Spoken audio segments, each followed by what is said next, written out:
RP X, RP Peep, RP Mac. You ain't having no relax. This shit got me tearing up. What's good, y'all? I'm Jared. About to check out 10 wrestlers that visibly hated working for WWE.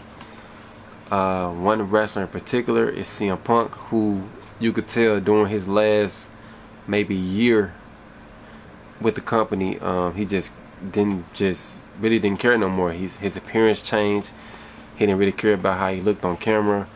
He also hated how he hated watching his matches back because of how he looked on camera. He was physically hurt all the time.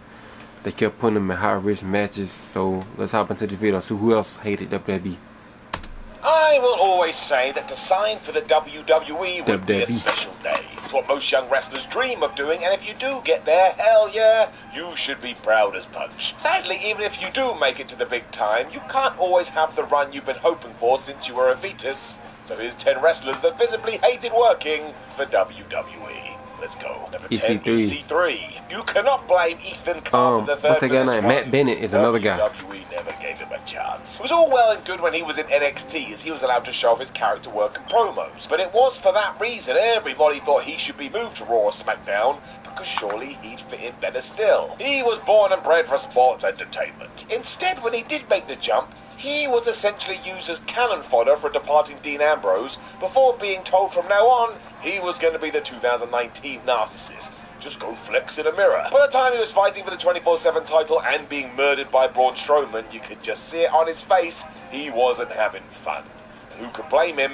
There wasn't any fun to speak of, like a birthday party without a cake. Number 9, Tucker. Tucker seemed to be legitimately ticked off after he was split from Otis and then not given any follow-up, and today we know that all of this was correct. In an interview following his release, the Heavy Machinery man admitted all of it was rushed, and nobody even told him what was really going on. Kind of mad when you think about it. The sheer shift in emotions was really upsetting too. Otis and Tucker were over the moon in January 2019 when they got their first win on Raw, and then by April 2021 the man just looked miserable. Probably because he was trying to figure out what the hell happened. You and me both, my friend, you and me both. After the split, he was only sporadically used and lost to wrestlers that never won, and worse still, we never found out why he turned his back on his best friend and cost him the Money in the Bank briefcase. It's gone the way of GTV. It was just bad, to be honest, and whereas us fans could just shake it off, poor Tucker had to take it and then lost his job because of it. Quite the pill to swallow. That's crazy. Number 8, Paul Heyman. The Paul Heyman-Vince McMahon relationship is a weird one. I say that early in the early 2000s. He hated working for WWE. That's why Heyman left in the mid-2000s. His rows with the boss was so bad, both knew that this wasn't going to work. The endpoint to this rage was at December to December 2006, an ECW WWE pay-per-view so bad, I implore you to never watch it. You would get more out of just throwing a potato in the air and trying to catch it in your mouth. A very apt shot of Heyman face-palming, though, summed this up perfectly. He and McMahon had disagreed once more on how the Elimination Chamber main event should go, leaving the end result to just be a mess. It was to be Paul's last hurrah in the WWE until the return of Brock Lesnar, but you could see he was done. Thankfully now they have found a way to coexist. Otherwise, yeah, they may very well have murdered each other, and I don't want to see that on TV. Number 7, Ronda Rousey. You cannot argue it. Ronda Rousey's debut year in WWE was pretty damn good. Yeah. She got the superstar treatment, but the former UFC champion adapted to the ring like a fish to water, which never makes any sense. A fish is born in the water. Let's just move on. Come Survivor Series 2018, though, the tide had turned. The WWE Universe had chosen Becky Lynch as their hero, so anybody else that wasn't called Becky Lynch could go to hell. As you already know, Ronda Rousey wasn't among this group. Therefore, as she laid into Charlotte Flair, Rousey was mercifully booed and there was no hiding it. Her face told the story of a woman's scorn. She did not appreciate this reaction. It became so vicious WWE had to make this part of her character, and really Rousey did nothing to attract such a reaction. She was just in the wrong place at the wrong time. That is a modern day fan though, you just never know what they're gonna do, so you've got to be prepared for all the outcomes. Number 6, Cody Rhodes. Cody Rhodes is often mentioned. He didn't like portraying the Stardust character towards the end because he had asked management to adopt another role as just himself and been teased that this would be fine. Then it never happened, That is frustrating. This always surprises me every time I hear it, though, because he was just so damn good at it. Yep. I would have assumed Cody was having the time of his life. On occasion, this did creep out on TV when he had the opportunity to do so, much as it did on an online promo following Raw. Talking to future wife Brandy, Rhodes went nuts at the stars of yesteryear who he thought needed to go away so the new generation could shine. This, of course, was to fuel his feud with Brother Goldust going forward, but still, criticisms were kind of valid. Given that Cody would leave soon after and change the wrestling world, kind of makes you think WWE should have listened. It really was their loss. Yep. Number 5, Brock Lesnar. Brock Lesnar is far more Brock passionate hated about working for WWE WWE? than many would have Probably you in believe. like Sure, 2003, it's money first, 4. but you can't have that many good Before he matches left if the you first hate what time. you do. It is basically impossible. This is also why he threw a tantrum after WrestleMania 34. WrestleMania 30? His match with 4, Roman Reigns had become a 34? controversial cooking pot anyway, as WWE tried to outthink the fans who just wanted Roman to be presented in another way. But hoping to shock them, the Beast was penciled in to beat the big dog, and no, this didn't work. The audience still crapped all over the main event because they were frustrated, leaving Brock to march backstage and hurl the Universal I title remember at that. Vince McMahon. Yep, imagine anyone else doing that. Now, there's every chance this was the plan to get people talking, but if so, Lesnar and Vince deserve an Oscar. Brock seemed legitimately pissed, and McMahon was horrified by this. And even if it was a work too, good. That is what wrestling is meant to do, trick you.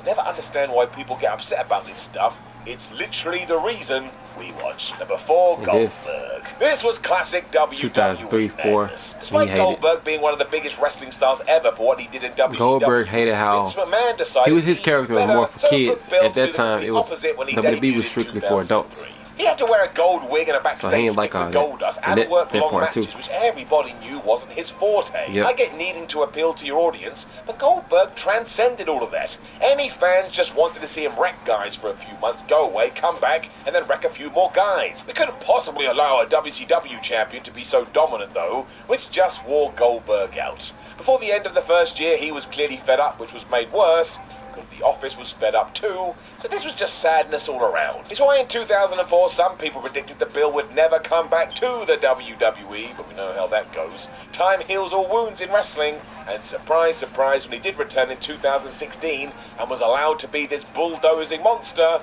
everybody loved him. Well, smack my mouth Too late. and call me Annie. Number 3, Brock Lesnar Part 2. Years before he did return, and when he was WWE's top guy, Brock Lesnar threw a tantrum in the ring.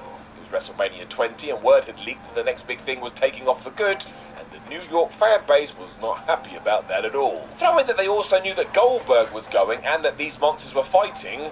This was just bad. Madison Square Garden booed the hell out of this pair, and it got so bad Lesnar took his hands and flipped off the entire crowd.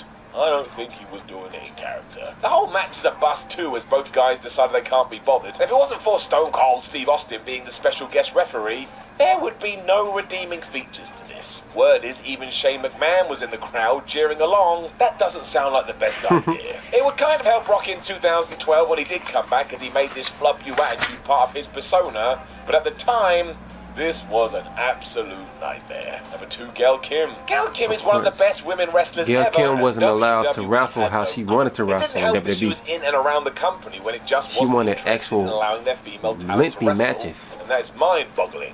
It's like owning the Mona Lisa and keeping it in the basement. Aside from it showing on Gail's face in 2011, she took matters into her own hands. Already booked in a kind of ridiculous battle royal, Gail waited for the bell to ring and then just eliminated herself. She was not having any of this. She also no-sold a shot from Nikki Bella and seemed to tell Natalya what she's about to do, and then she does it. Talk about being done. Unsurprisingly, 2 months later, Kim was back in TNA having proper wrestling matches and smashing it, and it would be years before WWE realized what they should have done in the first place. Number 1, Demolition Axe. We all know that Demolition were just WWE's answer to the Road Warriors, but who cares? It worked, Axe and Smash were great. Sometimes taking inspiration from others can be exactly the right move. This was mostly as Bill Eadie and Barry Darcer were so good in their roles and making you feel like they could kick anybody's ass, they were a decent team. Unfortunately for them, they weren't Hawk and Animal, so as soon as Vince McMahon had the now Legion of Doom, well, he started to put them over. This then got worse due to ED's run of injuries, who decided he wasn't going to have any of this. He felt thrown to the wayside when there was no need, especially after all these years of service. It meant during his last appearance for the company at the Survivor Series, not only did he take the pin, but he made sure everybody knew he didn't give a shit, because he basically stood up and walked off after this, as if he'd just gone down the coffee shop with his nan. And that's probably why we haven't seen much of him in WWE ever since. Maybe there's a little bit of bad blood. Know of any of the wrestlers that visibly hated working for WWE? Make sure you leave a comment below and don't forget to like the video, share the video. Alright, y'all, another great video, man. Some of these names on this list I could understand. I remember reading on it, like Cody Rhodes, Gail Kim, CM Punk, Bill Goldberg back in 2003, 4, Brock Lesnar back in 2004 and 3. Who those 5 people actually hated it, and they talked about it over the years. All these other names I really didn't understand. I really didn't know until watching this video. But anyway, let me know what y'all thought of the video, and I'll see y'all next time. Peace.